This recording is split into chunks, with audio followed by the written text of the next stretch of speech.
The flame did not move. That was the first thing Josephine Stanhope noticed when she struck the match inside the tunnel on a gray November afternoon in 1892, with the Rocky Mountain wind screaming past the entrance behind her and winter already sharpening itself against the peaks above.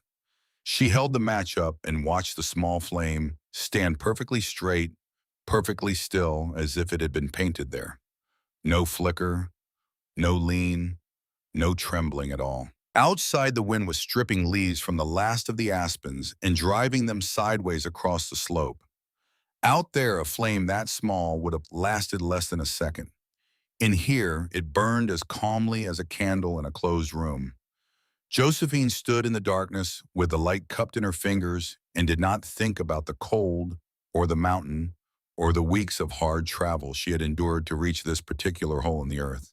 She thought only about the flame, about what it meant that the air in this place did not move. She counted to 10, then she let the match go out. She stood in complete darkness for a moment, her eyes open and useless, and breathed. The air was cold, yes, but it was the cold of something that had been cold for a very long time and had decided to stay that way. It was not the cold that grabbed at you. It was not the cold that took. It was a cold that simply was steady and indifferent, like the cold at the bottom of a deep well. She had felt something like this once before. She had been 17 years old and a long way from Colorado, and she had not understood then what she was feeling. Now, more than a decade later, standing in the dark with her hands at her sides and the mountain pressing in from every direction, she understood it completely. But we are getting ahead of ourselves. To understand what Josephine Stanhope was doing inside that tunnel, you have to go back to Ohio. You have to go back to a house that was never really hers. The house in Granville, Ohio, had been built by Ezekiel Stanhope before he married her. Ezekiel was a careful man, a methodical man, the kind of man who kept his tools in the same order, on the same shelf every day of his life, and became quietly distressed when anything was out of place. He was not unkind. That is important to say plainly, because it would be easier if he had been.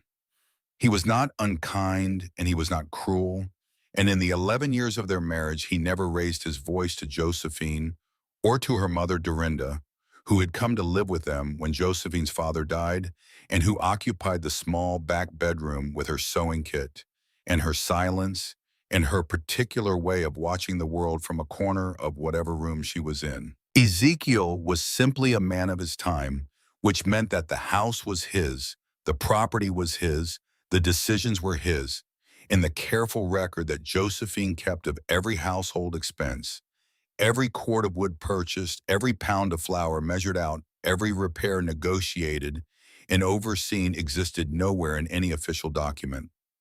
The records existed in a small brown notebook that Josephine kept in the drawer beside the kitchen stove. 11 years of precise, immaculate handwriting. 11 years of numbers that balanced to the penny every single month. The notebook was hers. The house was Ezekiel's. In the summer of 1892, Ezekiel Stanhope contracted a fever that the doctor in town could not name and could not treat. He was sick for 9 days. On the 10th day, he died. He was 41 years old. He left behind a house, 12 acres of land, a mule named Buck, who was neither young nor sentimental, a wife not yet 30, a mother-in-law in her early 60s with a cough that had been getting worse since April, and no will because careful, methodical men who keep their tools in order sometimes fail to reckon with their own mortality until it is too late to do anything useful about it. 4 days after they buried Ezekiel, a letter arrived from Cincinnati. Josephine recognized the handwriting before she opened it. She had seen it once before at their wedding when Crispin Stanhope had signed his name in the guest registry with the particular flourish of a man who believed his signature was worth noticing. Crispin was Ezekiel's younger brother by 4 years. He had moved to Cincinnati a decade ago to work in insurance, and he had the manner of a man who had spent those years learning to explain in measured and reasonable language why things were going to go a certain way and why that way was in the end for the best. He arrived at the house in Granville on a Tuesday morning 4 days after his letter carrying a leather bag and a sheaf of legal documents. in the expression of someone who has prepared himself to be patient in the face of grief. He sat down at the kitchen table, Josephine's kitchen table, the one she had scrubbed and oiled and set and cleared 10,000 times. He laid his papers out in a neat row. He explained that under Ohio law, the property passed to the nearest male relative in the absence of a will. He explained that he had already consulted with an attorney in Cincinnati. He explained that he did not wish to cause unnecessary hardship and that he understood this was a difficult time. Josephine sat across from him and listened to all of it. When he finished, she asked one question. She asked it quietly without anger, which was the only way she knew how to ask things when the anger was large enough that she could not afford to let it into her voice. Do you know how many times this table has been scrubbed? Crispin looked at the table. He did not understand the question. He started to say something about the timeline for vacating the property, something about end of the week, something about reasonable arrangements for transport. Josephine stood up and went into the bedroom to begin packing. Dorinda was already there, sitting on the edge of the bed with her hands folded in her lap. She had not been in the kitchen during Crispin's visit. She had not needed to be. She was the kind of woman who could hear everything through walls and who had, over the course of a long life, heard a great many things through walls and learned what to do with what she heard. She looked at Josephine when Josephine came in, and the look she gave her daughter was not surprise and was not despair. It was something older than either of those things, a recognition, the specific knowledge of a woman who understands at this moment, this particular displacement, this particular form of being made a stranger in one's own life is not a new thing in the world. It has a history. It has a long and unbroken line stretching back through generations of women who folded their hands in their laps and did what had to be done next. Josephine pulled the trunk out from under the bed and opened it. What she did not tell Dorinda, and what Crispin certainly did not know, was what was in the bottom of the sewing box. Dorinda's sewing box was a cedar chest about the size of a bread loaf, fitted with two shallow trays that held thread and needles and small scissors and a folding thimble that had belonged to Dorinda's mother. Beneath those trays, beneath a piece of flannel cut to fit the bottom of the box exactly, was a layer of folded bills. Not a fortune, but not nothing. The equivalent of a laborer's wages for perhaps 4 months, accumulated over 11 years of managing the household accounts with more precision than Ezekiel had ever thought to verify. $1 here when the butcher's bill came in lower than expected. 50 cents there when she found a better price on lamp oil than she had budgeted. Small amounts taken from the seams of the budget, the way a careful seamstress saves scraps of fabric, each piece too small to notice the collection adding up to something that could be used. She had not stolen it. She had saved it. She had saved it in the only way available to a woman who had no account at the bank and no legal claim to the money she managed, which was to save it silently in a box that smelled like cedar and her mother's grandmother in a house that had never been hers. Crispin watched them pack from the doorway. He did not offer to help. He stood with one hand resting on the door frame, and Josephine saw from the corner of her eye the way his fingers pressed into the wood, the way a man's hand rests on a thing he owns. She finished packing. She did not look at him again. The days between Crispin's arrival and their departure were the longest of Josephine's life, not in hours which passed with the usual indifference, but in the accumulated weight of small decisions. She packed methodically the way she had always done everything in that house, with a system that she held on to as a form of dignity, when dignity was the only thing left to hold.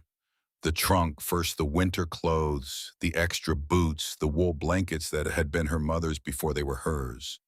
Then the traveling bags, the practical things, the tools, the food stores she decanted from Ezekiel's pantry with a precision that Crispin, had he understood what he was watching, might have found unnerving. She was not taking more than she was owed. She was taking exactly what she was owed, calculated to the cent, and not one thread more. Crispin moved through the house those days like a man surveying a property rather than visiting a grief. He measured things with his eyes. He opened the door to the root cellar and stood at the top of the stairs looking down, adding what he saw to some internal account. He walked the perimeter of the 12 acres on the second afternoon, and Josephine watched him from the kitchen window, As he went his coat dark against the stripped October fields, and she thought about how a man could walk the same ground that two women had tended for 11 years and see something entirely different in it. He saw assets. She saw the season when the east fence washed out and she had spent 3 mornings in May re-driving the posts. She saw the corner of the garden where the soil was blackest from a decade of careful compositing.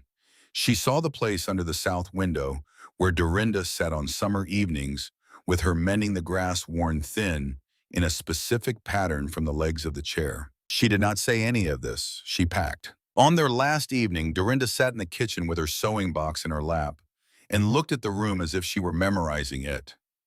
Josephine sat across from her and said nothing for a while. The stove was warm. The last of the lamp oil was burning in the lamp on the table. Outside, the wind was picking up from the north, the kind of wind that carries the smell of snow before the snow itself arrives. "Do you know where we are going?" Dorinda asked. "Colorado," Josephine said. "Do you know what we will do when we get there?" Josephine thought about the old man in Kentucky. She thought about the flames she had seen on that hillside 12 years ago, burning in the still air of a house made of stone. "I know something about what cold needs to become warmth," she said. "I think that will be enough to start." Dorinda nodded. She had learned in the years since Josephine's father died, and she had come to live in this house to trust her daughter's accounting of things. Josephine had never once let the household run short without warning. She had never once made a promise she could not keep. If she said she knew what cold needed, then she knew.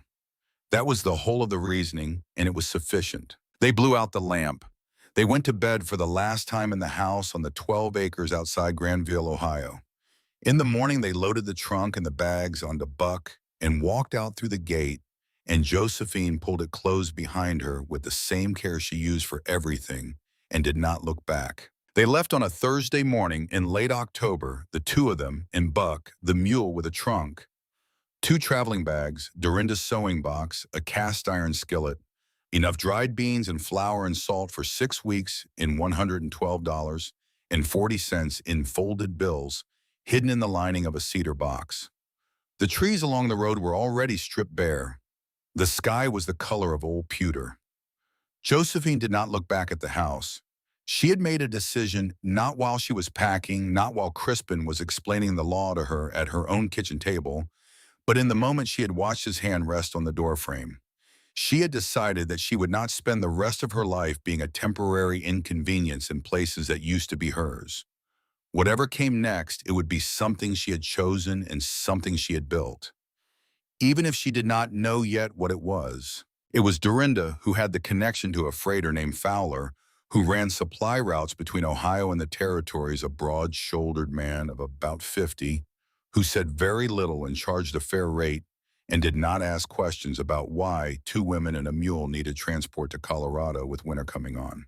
He let them ride on the bench of the wagon when the weather was bad, and in the wagon bed when it was not, and he took his payment without comment and drove his team with the unhurried competence of someone who had been doing this long enough to stop finding it interesting.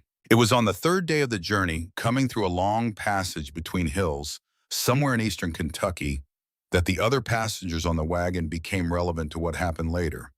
There were 2 of them, a heavy-set man named Willard Breckenridge and his wife returning east from a failed attempt at farming in California. Breckenridge was the kind of man who processed his own misfortune by distributing it conversationally to whoever was nearby, and he had been talking with great thoroughness about the various ways that the West had disappointed him since somewhere around the Indiana border. On the 3rd day, he shifted from his own failures to the failures of others, specifically a man he had known in California, a friend of sorts who had gone to Colorado the previous winter and died there, Good Cabin Breckenridge said. Solid roof, plenty of firewood, or so everybody thought. But the wind in those mountain passes, he said, came through the gaps in the green timber walls like it had a personal grudge. The man's fire had burned all night and the wind had taken the heat faster than the fire could make it. By morning, the man was gone. "It's not the cold that kills you," Breckenridge said with the authority of someone who had thought about this more than was probably useful. "It's the wind. The cold just sits there. The wind is the one that takes it away from you. Josephine heard this. She was sitting on the bench beside Fowler, wrapped in her heaviest coat, watching the road. She did not respond to Breckenridge, but something about what he said connected to something she had been carrying for 13 years without quite knowing it, the way two pieces of a puzzle sit in different parts of a box and only come together when you dump the whole thing out on a table. Because she had been in Kentucky before. She had passed through these same hills when she was 17 on a trip with her father to visit a cousin, and she remembered something she had seen. A family living in a hillside, not a cabin, a cut made into the slope maybe 15 feet deep with a timber front built across the opening and a stovepipe running out through the rock above. Her father had stopped the wagon to ask directions, and the old man of the house had come out and given them, and then had invited them in out of the cold while the horses rested. Josephine had been 17. She had followed the adults inside without thinking much about it, and then she had stopped moving because the air was different. Not warm the way a fire makes a room warm. Warm the way a root cellar is cool in summer, a steady, sourceless ambient quality that had nothing to do with a flame. The old man had seen her expression and explained it to her in the way that people explain things to children, simply and without decoration. Stone does not create warmth, he said. Stone keeps it. Everything that has ever been warm near this rock has left a little of that warmth behind, and the rock has held it the way a Dutch oven holds heat long after you have taken it off the fire. The air in here does not go anywhere. There is no wind to carry it away. So whatever warmth we make with our stove, it stays. It builds. You need a much smaller fire to keep a place warm when the place itself is holding on to everything you give it. Josephine was 17, and she filed this observation in the back of her mind in the way that certain people file things they cannot yet use but know on some level below language that they will need someday. Now she was 28, sitting on a freight wagon in Kentucky in October, and Breckenridge had just said that the wind is the thing that takes heat away from you. And the two pieces came together with a kind of quiet interior certainty that she did not announce to anyone, not to Fowler, not to Breckenridge, not even to Dorinda, who was sitting in the wagon bed behind them wrapped in blankets coughing. The cough had started in late September. Small and dry and persistent, the kind that settles in and does not announce its intentions clearly. Josephine had been watching it the way you watch weather on the horizon, not alarmed yet, but very attentive. In Ohio, she had told herself it would ease when they were better situated. On the wagon, she had told herself the road dust was not helping. In Kentucky, listening to Breckenridge describe the way wind kills a man slowly while a fire burns beside him, she recalculated. She had been thinking about surviving the winter.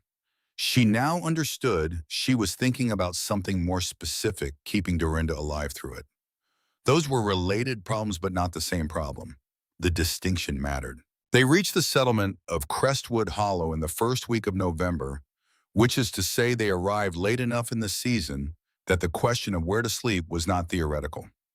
Crestwood Hollow was not a town so much as a collection of decisions that had calcified into permanence, a trading post run by a man named Leander Stonegate, 7 or 8 cabins of varying quality, a frozen creek that ran below the main road, and a population of perhaps 40 people who had chosen this particular valley for reasons they had mostly stopped examining.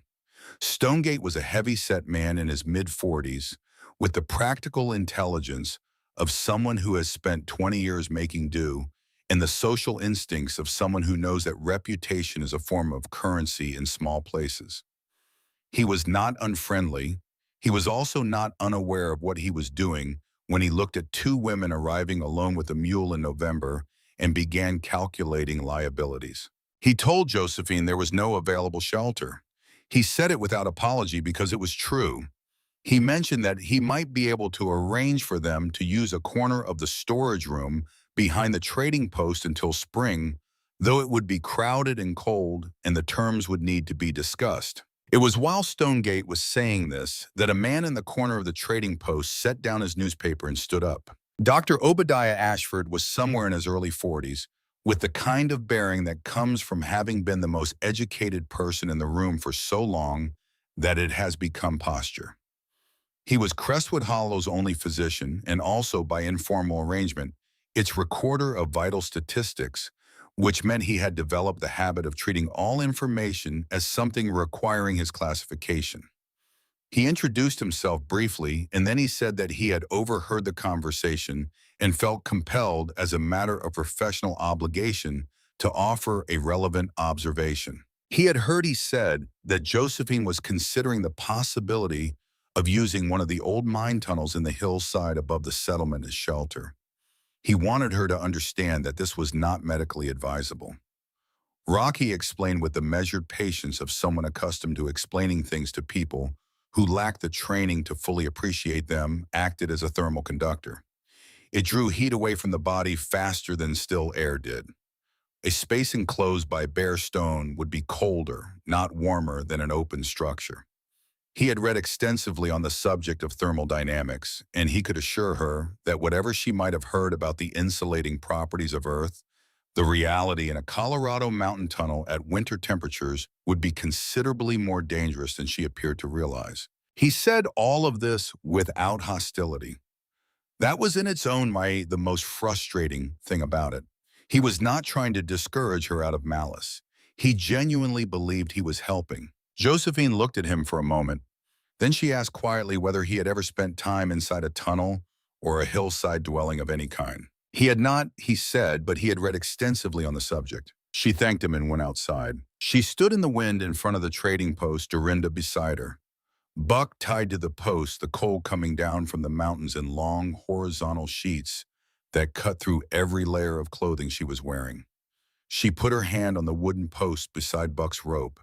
The wood was cold. It pulled the warmth out of her palm in seconds steadily, like a slow drain. She thought about the rock in the Kentucky hillside. She had put her hand on that rock too, 13 years ago. She had counted to 10. The rock had been cold, but it had not been getting colder. It had not been taking anything from her hand. It had simply been at equilibrium with the air around it, stable and unchanging, not a drain, but a fixed temperature that a small stove could push against without fighting the wind at the same time. Dr. Ashford had books. Josephine had 2 hands and 13 years of a specific memory, and a mother who was coughing in November with a Colorado winter still 3 months from its worst. She trusted what she had felt on her own skin over what a man had read in a book he had never tested against the thing it described. She did not say this out loud. She filed it away alongside everything else she had been filing for 11 years of managing a household that was never legally hers. All the observations stored in silence, because silence was the only place she had ever been allowed to keep anything. The tunnel was not hard to find once she knew what she was looking for. She spent 2 days on the hillside above the settlement, moving along the slope with Buck carrying their supplies, and Dorinda sitting on a flat rock at the tree line wrapped in every blanket they had. On the first day, she found 2 prospects that were too shallow or too unstable. On the second day in the afternoon, she found the right one. It was an old silver prospect, the opening half covered by a deadfall pine that had come down sometime in the last decade. The entrance was low enough that she had to duck. Inside the tunnel ran back into the mountain for what she estimated at 30 to 40 feet, cutting at a slight upward angle into the rock. The floor was dry. The walls were solid granite with no visible cracks in the ceiling.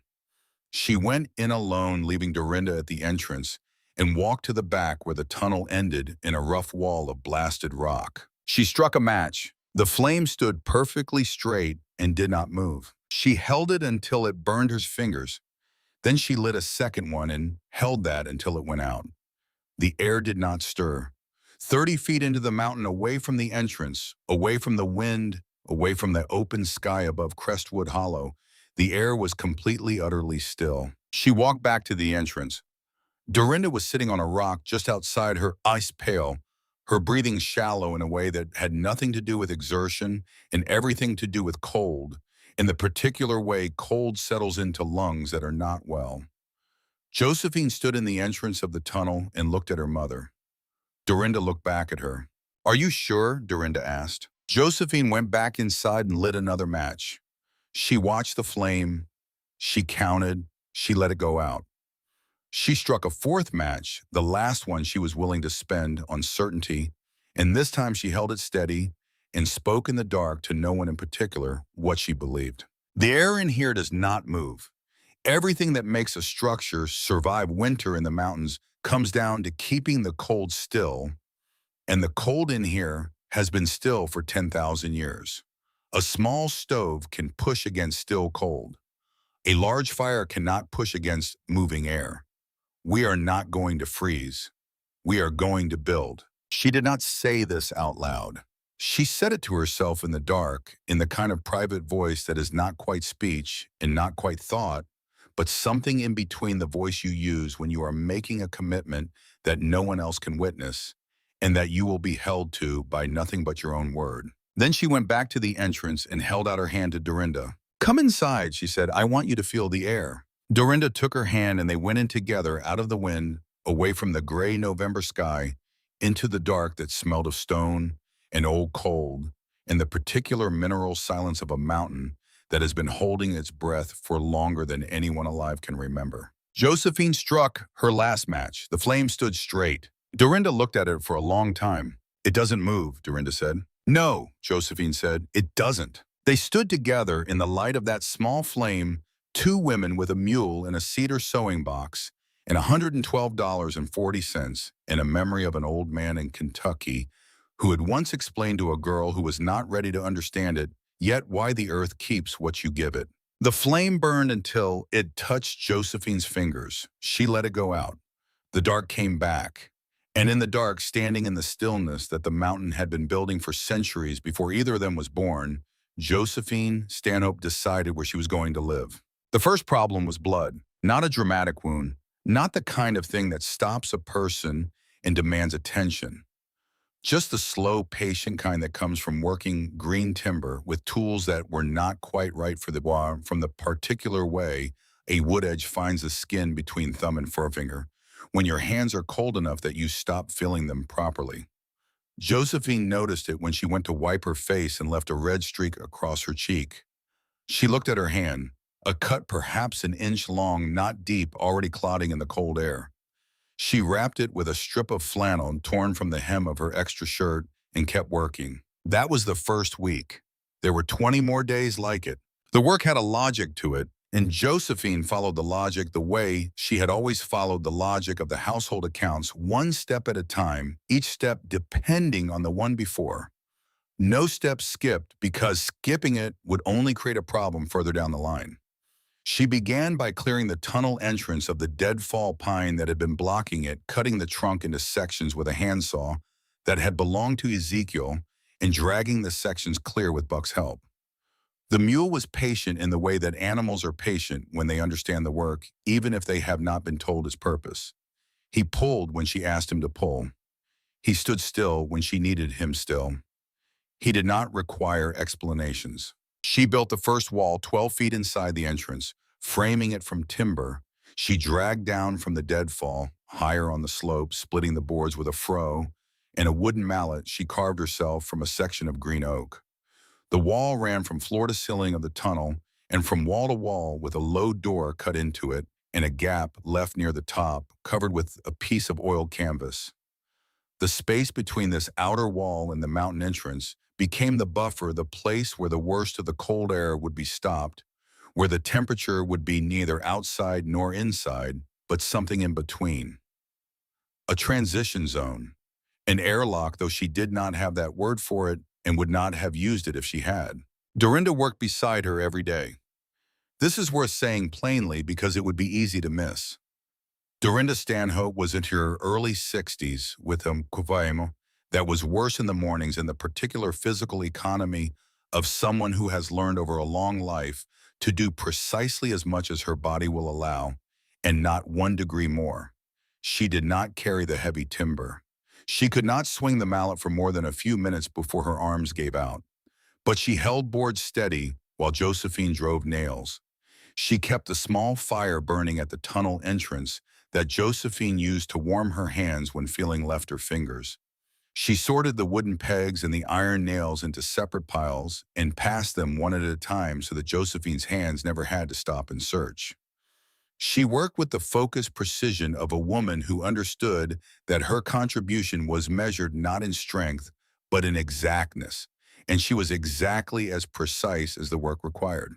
The chinking was clay mixed with heavy mud and dry grass that Josephine found along the creek bed below the settlement and carried it up in a canvas bag on Buck's back. She packed it into every gap in the timber framing. With a wooden tool, she shaped herself a flat paddle about the width of 3 fingers, working from the bottom of each seam to the top, pressing the mixture in until it held. The smell of it was the smell of river bottom, dark in mineral and faintly alive, and it dried in the cold air to something hard and permanent. The third week of this building, Josephine ran into a problem she had not anticipated and could not immediately solve, which was the floor. She had been sleeping on the platform she had built above the stone floor of the tunnel, but the stone floor of the buffer room where she stored the extra firewood and kept Buck's fodder in a canvas bag against the far wall was leaching cold upward through the soles of her boots in a way that became alarming on the days when the temperature dropped below zero outside. She could not afford to lose feeling in her feet.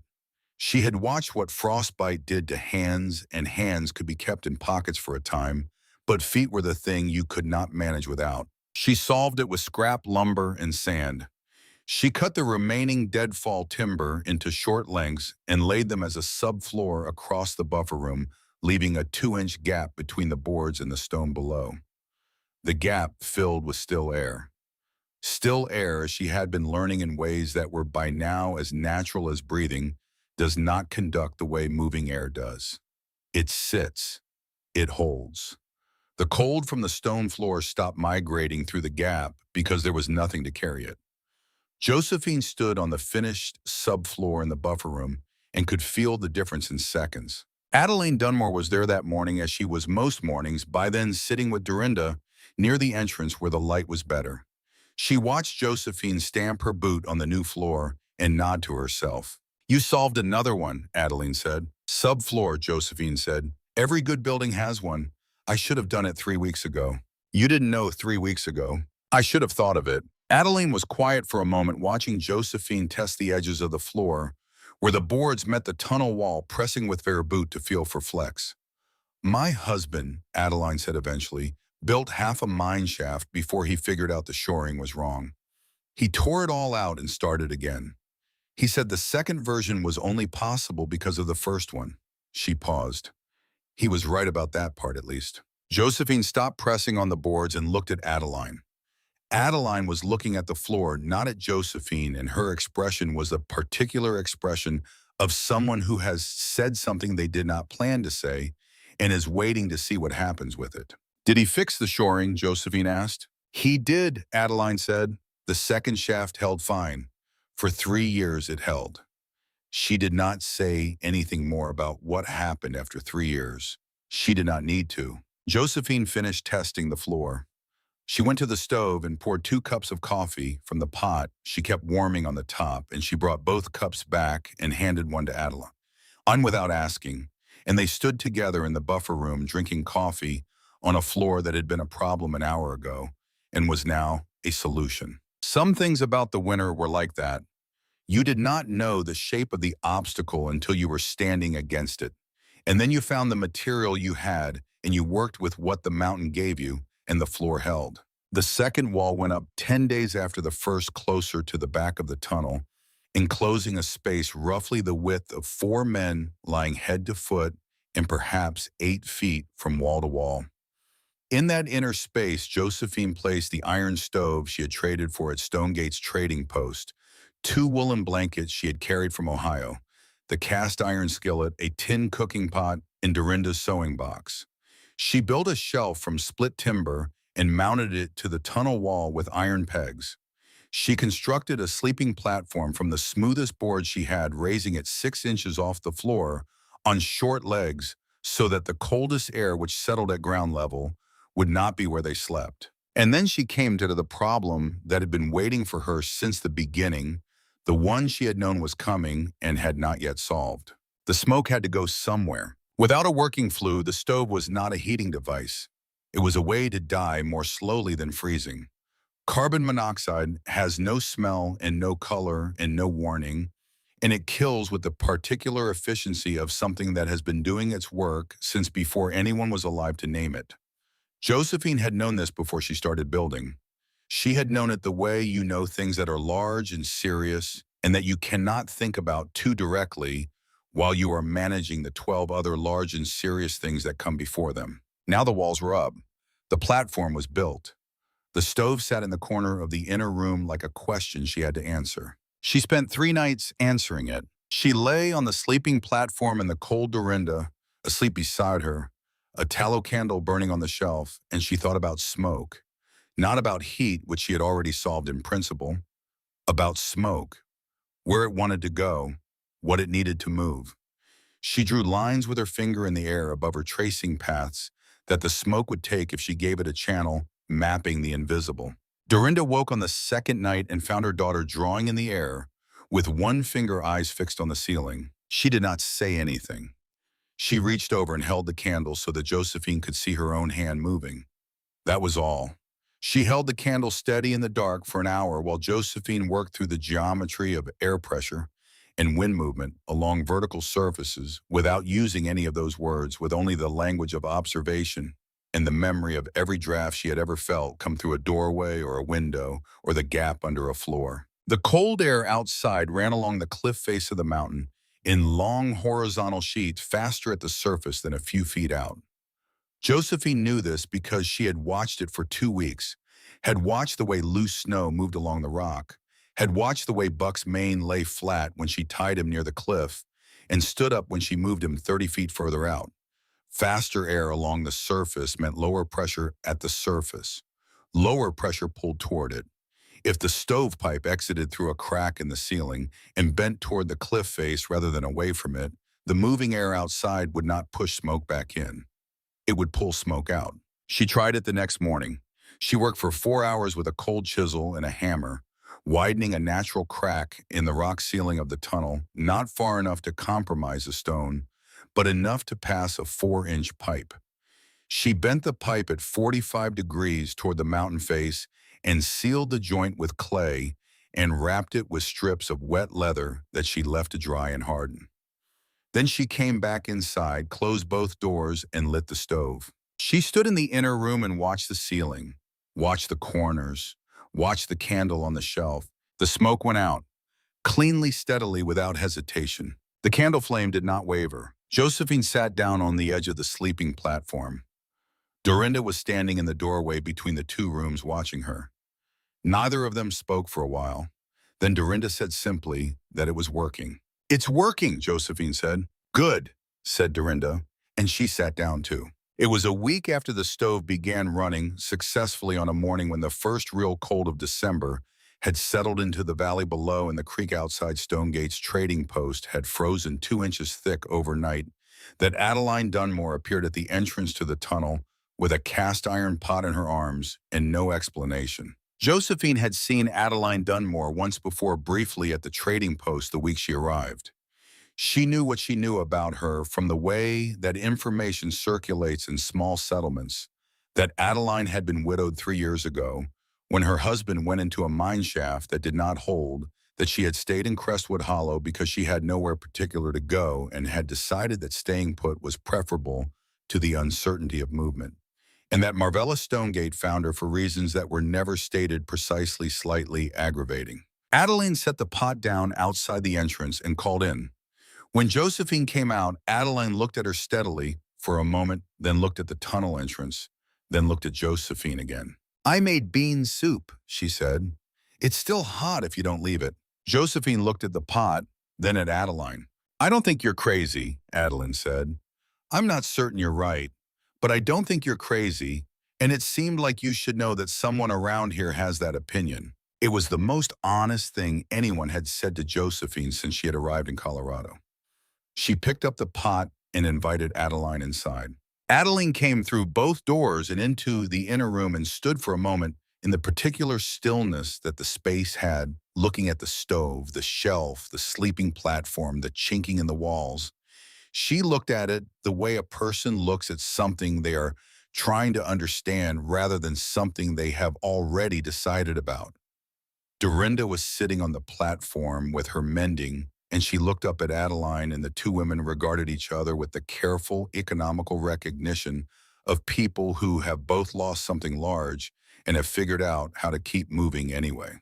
Warmer than I expected, Adeline said. Yes, Dorinda said. Leander Stonegate says you'll both be dead by February. Leander Stonegate sells firewood, Dorinda said. Adeline considered this. That's a fair point, she said. She stayed for 2 hours. She came back the following Tuesday and the Tuesday after that.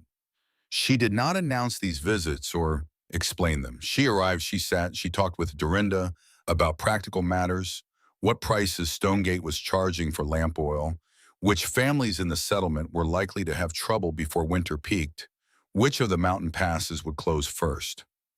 She was a woman who processed the world through specific information, and she shared what she knew with the directness of someone who had stopped caring about whether sharing it made her seem forward or presumptuous. What Josephine did not know and would only learn later was what Adeline's visits had cost her.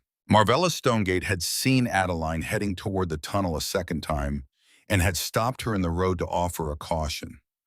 Marvella was not malicious. She was a woman who had built a reputation in a difficult place over 20 hard years, and who understood better than most that reputation in a small settlement is not a luxury, but a form of protection. She told Adeline with genuine concern that associating herself with the woman in the tunnel, who the Blackwell brothers were calling a half-mad widow, and whose sanity Dr. Ashford had questioned in the course of a dinner conversation at the Stonegate table, was going to color how people in Crestwood Hollow saw her. Adeline had listened to all of this. She had nodded in the appropriate places. She had thanked Marvella for her concern. And then she had continued walking toward the tunnel because she had reached the point in her life sometime during the year after her husband's death, where the distance between what people thought of her and what she thought of herself had become wide enough that she could walk comfortably in the space between them. It was on a different afternoon, a gray Thursday in the second week of December, that Dr. Ashford arrived at the tunnel entrance with Garfield Blackwell, walking slightly behind him and a folded paper in his coat pocket. Josephine was working outside splitting wood near the entrance.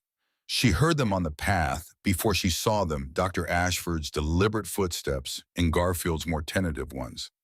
Garfield being the younger of the two Blackwell brothers and the one who tended to follow whatever direction had the most authority behind it.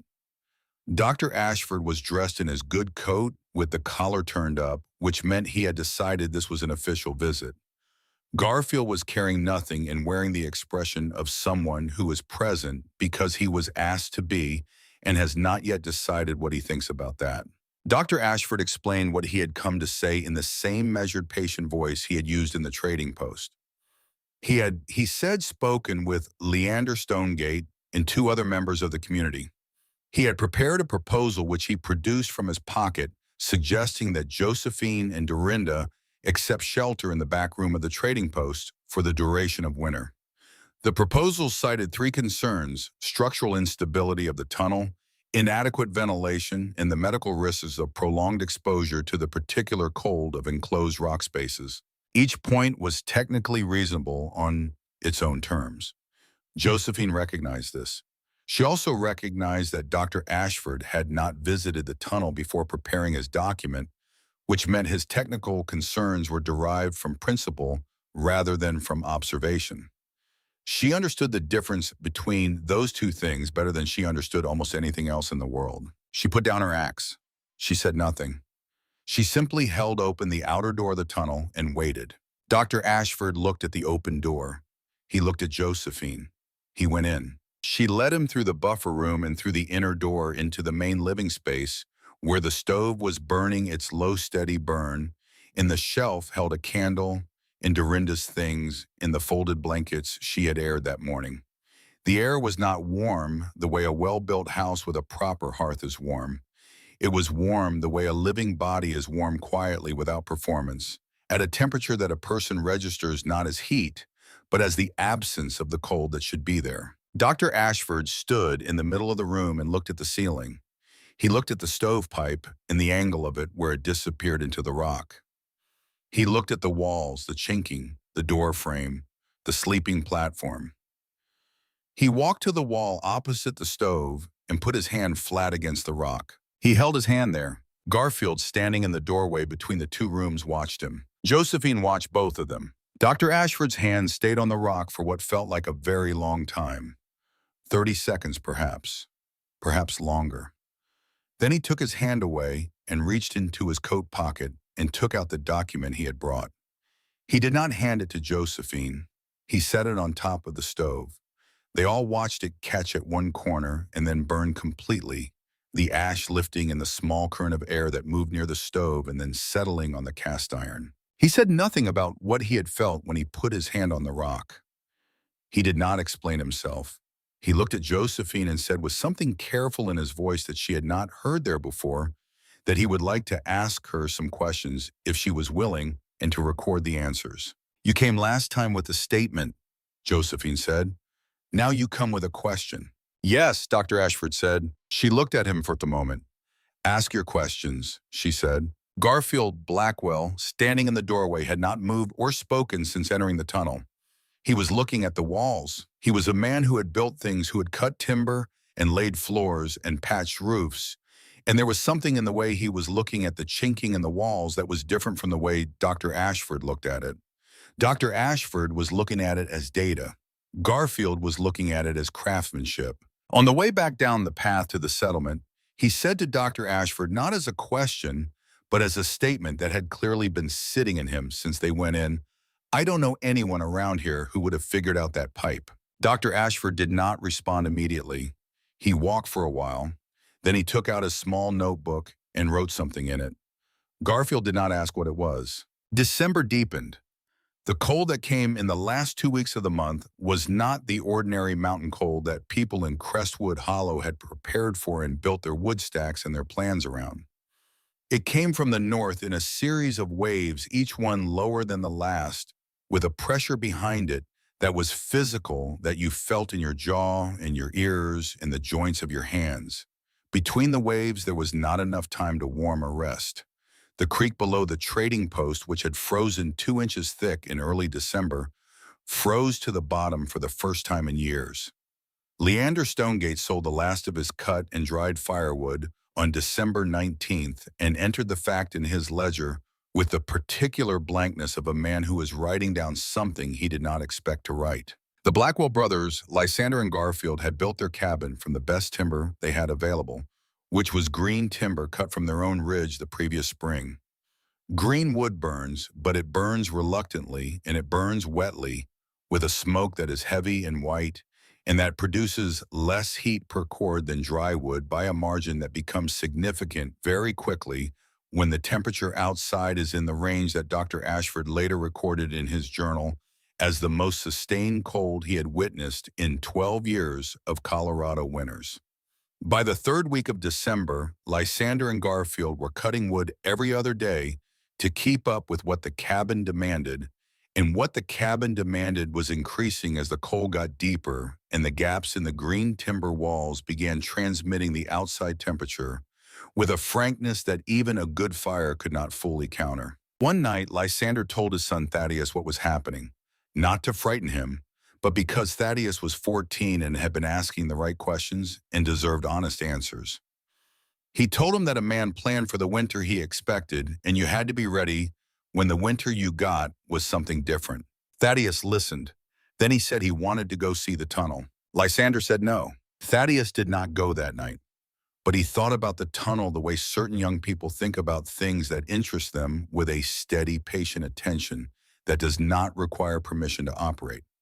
He thought about it for 4 days, and on the 5th day, on an evening when Lysander had gone to Stonegate's trading post to discuss the firewood situation with Leander, Thaddeus put on his coat and his hat and his boots and picked up the small lantern from the shelf and walked the 2 miles to the hillside above the settlement in the dark. Josephine heard him on the path before she heard his knock. She opened the outer door and found him standing there with the lantern, 14 years old, with his father's drum and something else entirely in his eyes. She stood aside. He came in. He sat down on the stool near the stove. He looked around with the focused attention of a person who is making a space make sense in terms he can use.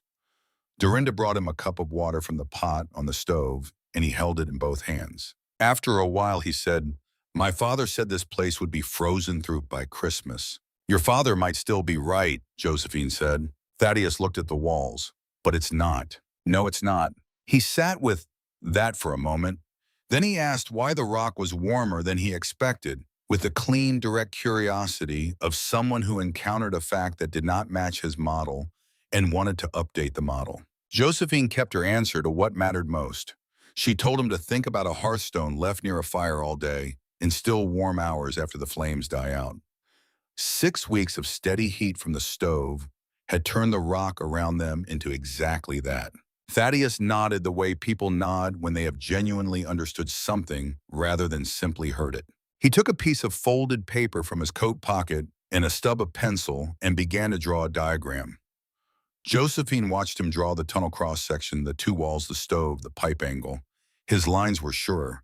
He had a spatial intelligence that came from having grown up watching things built and taking them apart in his mind to understand how they fit together. When he finished, he looked at the drawing, then looked at the room, then looked at Josephine. She went to the shelf and took down a piece of cloth, an old section of cotton shirting she had been planning to cut into rags. She rolled it into a tube about 2 inches in diameter and handed it to him. "Push that under your front door," she said, "all the way across so there is no gap. The cold comes in at the floor first. This will help." Thaddeus took the cloth and tucked it inside his coat. He stood up, pulled his hat down, picked up his lantern. At the door, he stopped. He turned and looked at Josephine with an expression that was trying to be neutral and not entirely managing it. "My father says things he does not mean sometimes," he said. "About you." "Most people do," Josephine said. "About most things." He went out into the dark.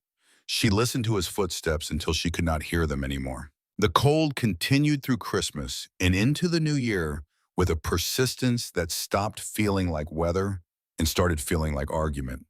Leander Stonegate had long since sold every stick of dried wood he had in stock. He had begun selling greenwood from the ridge above his property, sold it at a price that he recorded in his ledger without comment, and that the people who bought it paid without argument, because green wood that burned poorly was preferable to nothing. Lysander and Garfield Blackwell had cut every dead tree within half a mile of their cabin and were starting on live timber. The Dunstan family, a young couple with 2 daughters who lived in the thinnest walled cabin in the settlement, had spent 3 nights in a row sleeping in all 4 of them in one room with every garment they owned piled on the bed, and the water in the pails had still frozen solid by morning, not near the window, but near the wall opposite the fireplace. Leander Stonegate walked to the tunnel on a night when the thermometer outside his trading post read 22 degrees below 0 Fahrenheit. He walked alone without telling Marvella where he was going, which was how Leander Stonegate handled things he had not yet worked out how to explain. He had been doing accounting in his head for 3 days, not the accounting of dollars and stock, but the accounting of how much firewood Josephine Stanhope had purchased from him since November. The answer was a number that did not make sense if she was using a stove in a space the size he understood her to be using, unless the space was holding warmth in a way that a cabin did not. Josephine opened the outer door when she heard him on the path. She opened the inner door when he came through the first room. He stood in the middle of the inner room and looked at the stove, which was burning so quietly it barely made a sound, and at Dorinda, who was sitting on the sleeping platform with her mending and a candle, and at the temperature of the air, which was cold enough that you knew you were underground, but not cold enough that you needed to brace against it. He looked at the remaining firewood stacked in the corner. "How much of that do you have left?" he asked. She told him. He looked at it. He looked at her. He was a man who had been selling goods to people in hard circumstances for 20 years, and he knew the difference between what people said they had and what they actually had, and what she was saying matched what he was seeing in a way that did not match his expectations. "The Dunstan girls were blue in the lips this morning," he said. "All 4 of them slept next to the hearth, and it was not enough." Josephine looked at Dorinda. Dorinda set down her mending and looked back. "How long until the cold breaks?" Josephine asked. "Dr. Ashford thinks February, maybe later." Josephine thought for a moment. Then she said, "Bring them here." Stonegate looked around the room. It was the size of a large closet. There's no room. There's room, Dorinda said from the platform. She had not looked up from folding her mending. There is always room when the alternative is what you're describing. Stonegate looked at Dorinda for a moment. Then he looked at Josephine. Then he put on his hat and went back out into the dark without saying anything else, which was for Leander Stonegate a form of agreement. The Dunstan family arrived after dark, which was how Leander Stonegate had planned it, though he would not have said so if asked. He was a practical man, and the practical truth was that moving a family with two young children into a tunnel in the side of a mountain was the kind of thing that invited commentary from people who had not been asked for their opinion, and the commentary would be easier to manage after the fact than before it. So he walked them up the path in the dark. Sylvester and Winifred Dunstan and their two daughters, Lavina, who was 6, and Marcella, who was 9, each of them carrying what they could, blankets and a bag of food, and the small things that children carry when they do not understand what is happening, but have been told to bring what matters most to them. Lavina Dunstan was carrying a wooden rabbit. Josephine had reorganized the space the afternoon before with the efficiency that had defined everything she built or arranged in the past 2 months. The Dunstan family would take the buffer room, the outer space between the two walls lined with every blanket she could spare, and with the inner door left open a crack so that warmth from the stove could migrate through. She and Dorinda moved into the inner room, completely sleeping on the platform together. The stove adjusted to burn slightly higher than its usual quiet minimum to compensate for 6 people breathing and the opening and closing of doors. Sylvester Dunstan was a quiet man who had come to Colorado 4 years ago with a plan that had mostly worked, which put him ahead of a significant percentage of the people who came to Colorado with plans. He was not the kind of man who asked for help easily. He stood in the buffer room with his family around him and looked at the walls and the floor and the ceiling with an expression that was doing careful work to conceal the degree of relief behind it. "We won't be in your way," he said. "You're not in my way," Josephine said. Winifred Dunstan looked at Dorinda. Dorinda looked back. Something passed between them that did not require words and was not offered any. The cold that night was the worst of the winter. Dr. Ashford recorded it in his journal the following morning with the precision that was his most reliable quality, regardless of what else you thought of him. 28 degrees below zero Fahrenheit at 6 in the morning, the lowest reading he had taken in 12 years of keeping records in this valley. He underlined the number twice. Outside, the sound the cold made was not a sound exactly, but a quality of silence, the particular absence of movement that happens when even the wind has stopped, because there is nothing left for it to do. Inside the tunnel, 6 people slept, not well and not in comfort, and not without the small difficulties that come from 6 people sharing a space designed for 2. Marcella Dunstan slept through the night without interruption. Lavina woke sometime in the deep middle of it, not from cold, she was warm enough, but from the dark and the sound the mountain made, a low, intermittent, settling noise that was simply the rock contracting and the temperature outside, and that meant nothing at all. But that sounded to a 6-year-old in an unfamiliar place, like something that might mean something. She started to cry. Quietly at first, then with the particular escalation of a child who has woken in a strange place and cannot locate the coordinates of safety. Dorinda was awake before the second sound. Josephine felt her mother move, felt the platform shift, and opened her eyes in the dark to see Dorinda's outline rising. Dorinda went through the inner door, which they had left ajar, and crossed to where Lavina was lying. Josephine could hear her, not the words, just the sound of her voice, low and even, and unhurried, the voice Dorinda had used for every frightened thing in Josephine's own childhood, for thunderstorms and bad dreams, and the particular 3 in the morning terror that has no name. She was singing something, a song from Vermont, from before Ohio, from before everything. Josephine did not know all the words. She knew the melody the way she knew certain things about her mother, not consciously, but in the body recorded somewhere below thought. Lavina stopped crying. Winifred Dunstan made a sound in the dark that was very small and that she turned away to make so that only the wall heard it clearly. Sylvester Dunstan said nothing, but when Josephine rose at first light, and came through the inner door, he was already awake, sitting with his back against the wall of the buffer room, and he looked at her with the expression of a man who has been revising his accounting of the world for the past several hours. "Your mother," he said, and then stopped because he did not have the right end for that sentence. "I know," Josephine said. She put water on the stove. Dr. Ashford came up the path that morning, shortly after sunrise. He came alone, without Garfield, without a document, without the prepared manner that he wore to official visits. He stood at the outer entrance of the tunnel and called in. And when Josephine came out to him, he was standing with his hands in his coat pockets, and his collar up, and the expression of a man who has spent a cold night thinking about something and has arrived at the bottom of it. He looked at the tunnel entrance. He looked at Josephine. "All 6 of you," he said. It was not a question. "All 6 of us," she said. He was quiet for a moment.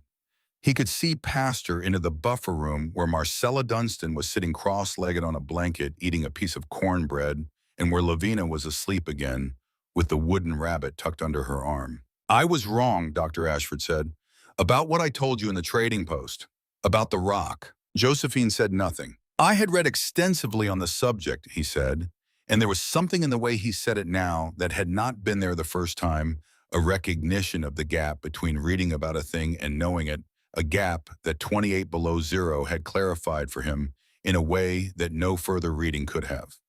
The books I had access to were describing different conditions. I applied a principle without accounting for the specific variables. "The specific variables," Josephine said. "The walls, the buffer, the pipe, the way you manage the air." He paused. "Those variables are not in any book I have." "No," she said, "they wouldn't be." He took out his notebook. He had it with him the way he always had it with him, the small brown leather one that he used to record births and deaths and the particulars of illnesses and the weather readings he took twice a day. He looked at it, then looked at her. "I would like to record what you did here," he said, "accurately, with your name attached to it." She looked at him for a moment. She was thinking, though she did not say this, about the brown notebook in the drawer beside the kitchen stove in Granville, Ohio. 11 years of precise records that had belonged to her and carried no name anyone would look for. She was thinking about the difference between that notebook and the one Dr. Ashford was holding. "Ask your questions," she said. He asked them carefully, and she answered carefully, and he wrote it all down. The dimensions of the tunnel, the placement of the walls, the composition of the chinking, the angle of the pipe, the rate of firewood consumption, the temperature differential between the inner room and the outdoor readings he had been taking all winter. He wrote down the name of the settlement in Kentucky where she had first seen the principle applied. He wrote down that she had been 17 years old when she saw it and nearly 30 when she used it, and that in the interval she had carried the observation without losing it. He did not write down what he had felt when he put his hand on the rock the day he burned the document. Some things resist annotation. When he was done, he closed the notebook and held it in both hands for a moment. "The old man in Kentucky," he said. "Do you know his name?" "I never knew it," Josephine said. "I only knew what he showed me." Dr. Ashford nodded slowly. He put the notebook back in his pocket. He looked out at the valley below them, at the settlement, at the smoke rising from Stonegate's trading post, in the Blackwell cabin, in the Dunstan place standing empty and cold. "There are things that work," he said, "that you would never think to try if you hadn't seen them. I was in the way of you trying this. I want you to know that I understand that." It was a more complete accounting than Josephine had expected from him. She accepted it in the spirit it was offered. "You wrote it down," she said. "That matters more." He left. She went back inside. The letter from Ohio arrived in the last week of January, carried by a supply rider who came through the valley every few weeks when the passes allowed. It was addressed to Josephine Stanhope, in a hand she did not recognize, which turned out to belong to a neighbor from Granville who had thought to send word. The letter said in the brief and factual way that people communicate information they are not certain will be welcome, that the house on the property of the late Ezekiel Stanhope had been sold in December. Crispin Stanhope had sold it. The price mentioned was not impressive. Josephine read the letter once, standing in the outer room of the tunnel with the cold from the entrance on her back and the warmth from the inner room on her face. Then she folded it and held it without moving for a moment. The house that Crispin had taken, the house that had justified the dissolution of 11 years of her life, The house for which he had stood in the doorway with his hand on the frame like a man taking inventory of what he owned, he had not kept it 8 months.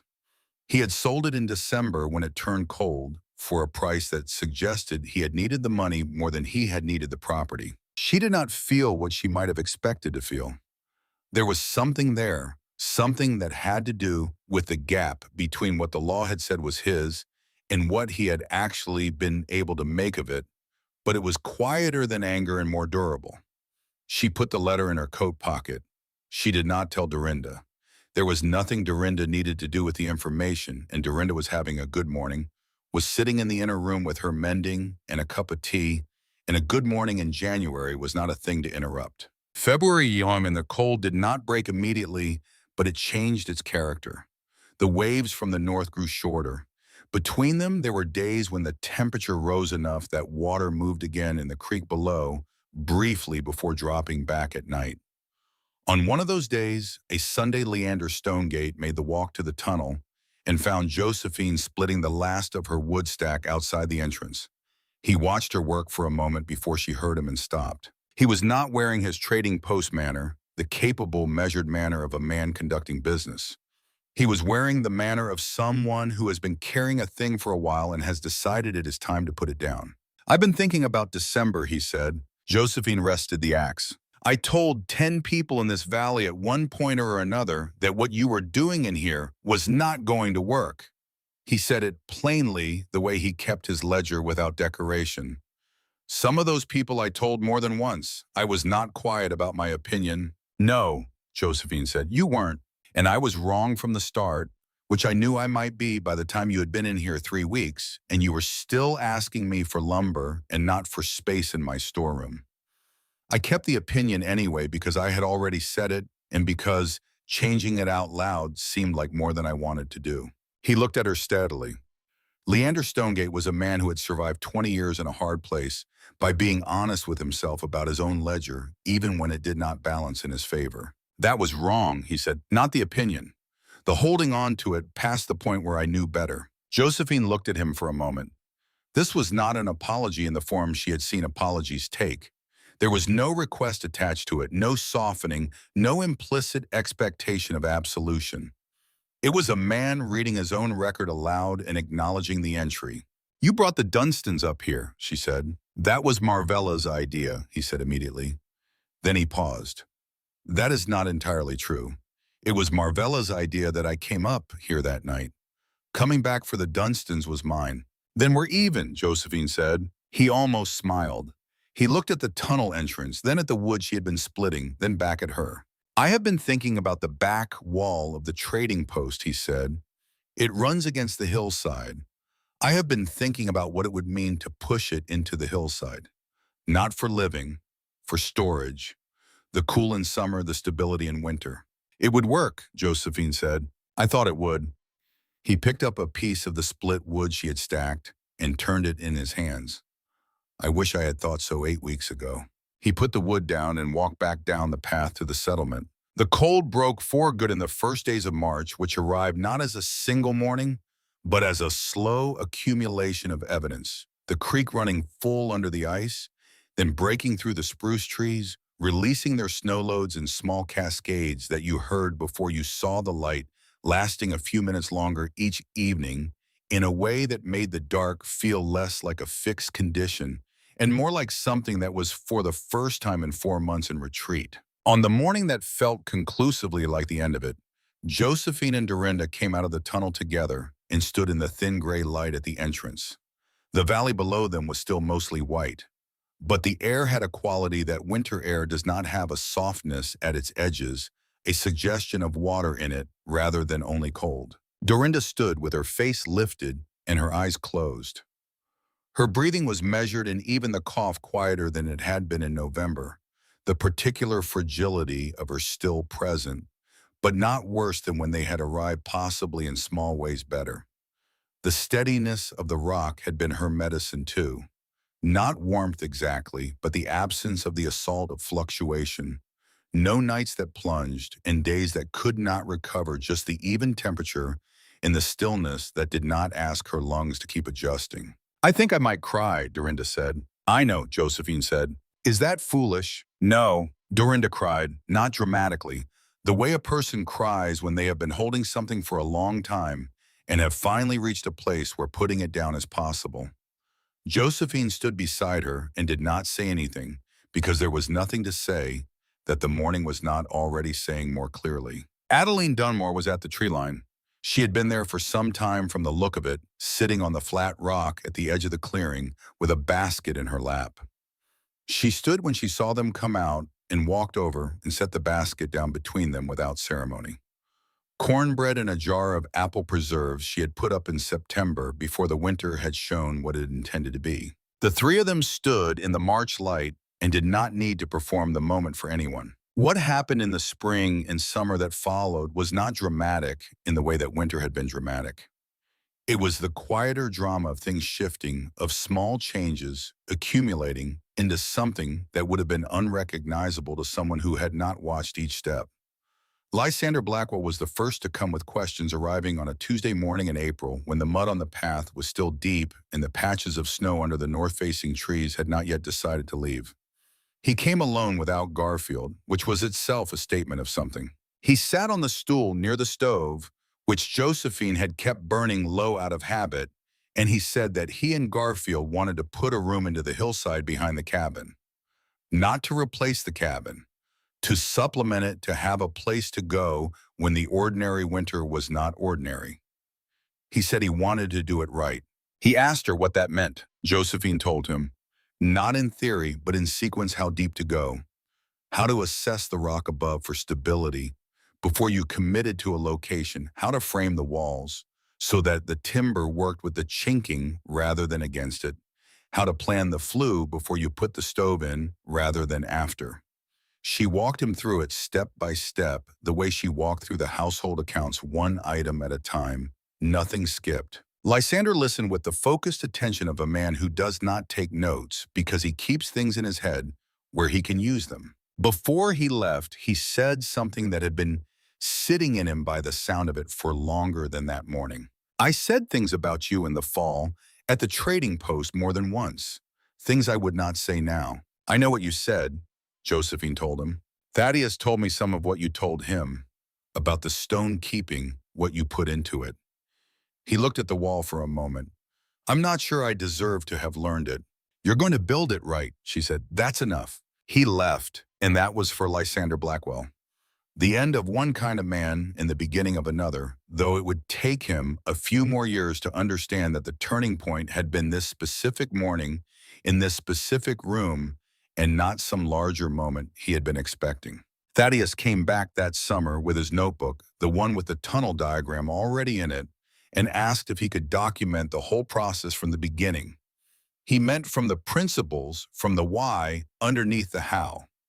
Josephine spent 3 afternoons with him, not lecturing, but demonstrating, taking him along the tunnel at different depths, and having him record the temperature differential with the small thermometer Dr. Ashford had lent for the purpose, having him feel the walls at different points and at different times of day.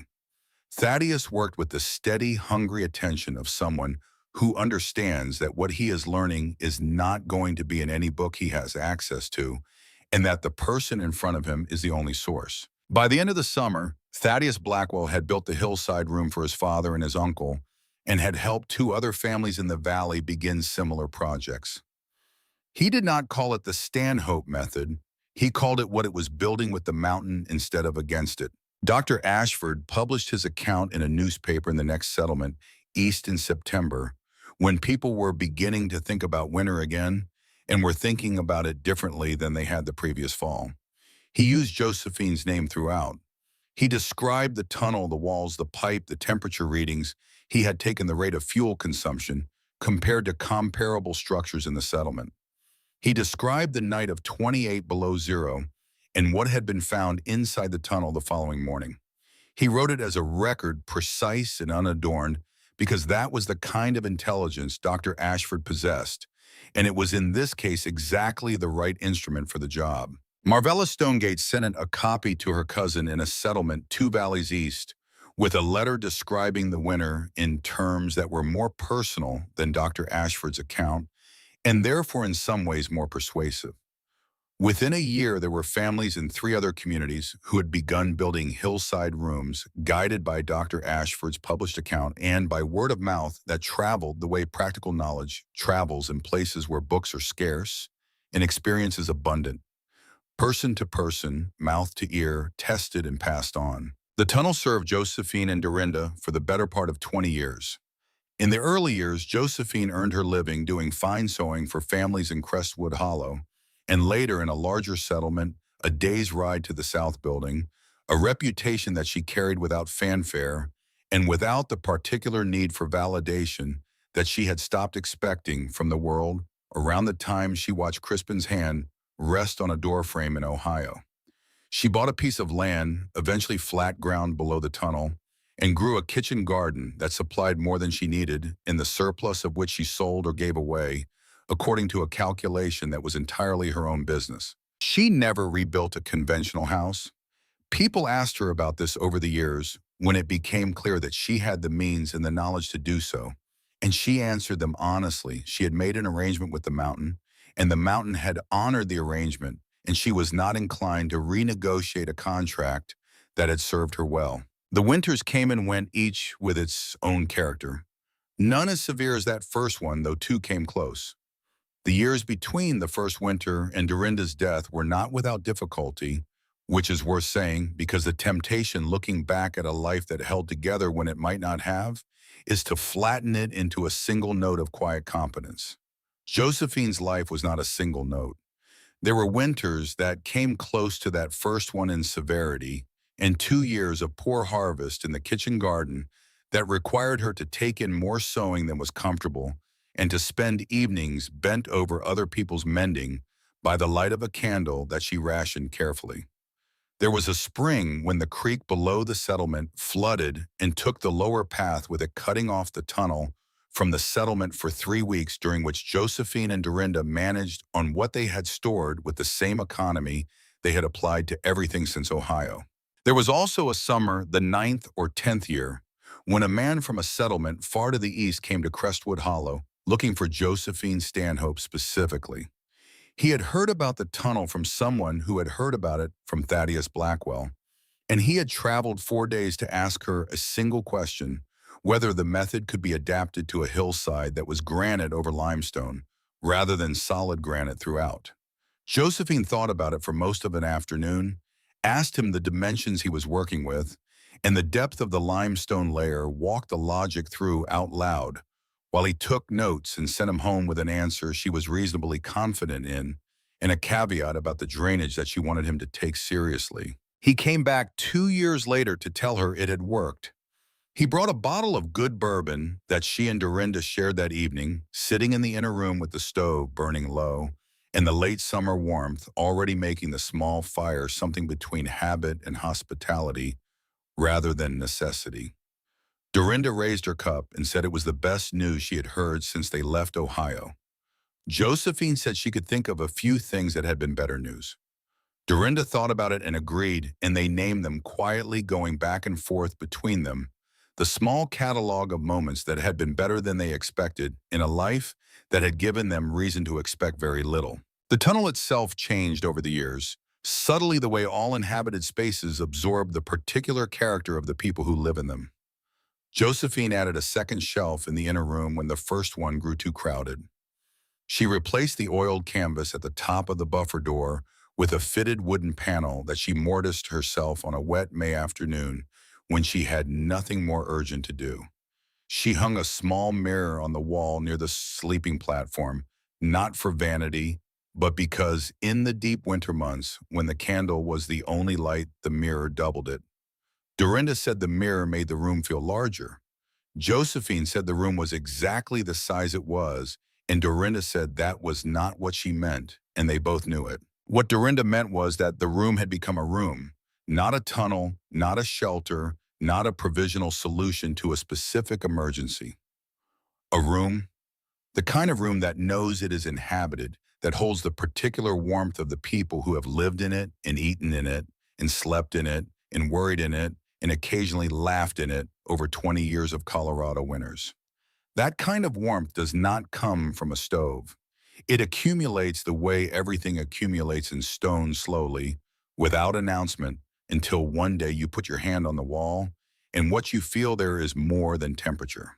Dorinda outlived what most people expected of a woman her age in that country, which Josephine attributed without sentiment to the absence of extremes, to 20 winters of temperatures that asked nothing dramatic of old lungs. Dorinda said herself in her late years that the steadiness of the rock had been a kind of stubbornness. She could lean against something that did not ask her to keep adjusting, something that simply held. She died in the spring of her 83rd year in the inner room of the tunnel in the early morning, when the light outside was just beginning to show gray at the entrance. She had been fading for several weeks, not painfully, with the same quiet economy she had applied to everything since Ohio, and Josephine had been beside her for most of it, sitting on the platform with her hand resting on her mother's and talking when Dorinda was awake about things that did not need to be important. About Vermont, which Dorinda remembered with a specific clarity that very old people sometimes apply to very early things. About the garden below the tunnel and what Josephine planned for it. About Dorinda's mother's sewing box, which was the same box that sat on the shelf, now cedar and brass hinges, and the folding thimble that had passed from hand to hand down a line of women who had each in their own way kept something important inside it. Dorinda died in the still air. The rock was around her, holding what it had been given. The candle on the shelf burned straight. Josephine sealed the tunnel that fall. She did not hurry into it. She spent several weeks attending to everything that needed attending to the garden, her accounts with the people in the settlement, the small obligations that accumulate over 20 years of living in a place. And then she went into the tunnel and looked at everything she had built and decided that none of it needed to come down. The walls were sound. The chinking was intact. The pipe was where she had put it. She closed the inner door. She closed the outer door. She sealed the gaps with fresh clay that she mixed by hand, the way she had mixed the first batch in a wooden trough with creek water and dry grass. She did it carefully, the way you close something you intend to return, to the way you fold a thing rather than crumple it, not because you are certain you are coming back, but because leaving things in good order is its own kind of respect for what they were. She moved south that winter to be nearer to people she had come to know in the larger settlement, to a small house she rented, and eventually purchased a conventional house with a roof and four walls and a hearth that was adequate for the winters in the lower valley. She lived there for the rest of her life without pretending it was what the tunnel had been. It was shelter. The tunnel had been something else, something for which she had never found exactly the right word, a partnership maybe with something that did not have terms and did not require agreement, and had simply been there waiting in the dark for someone who knew what to look for.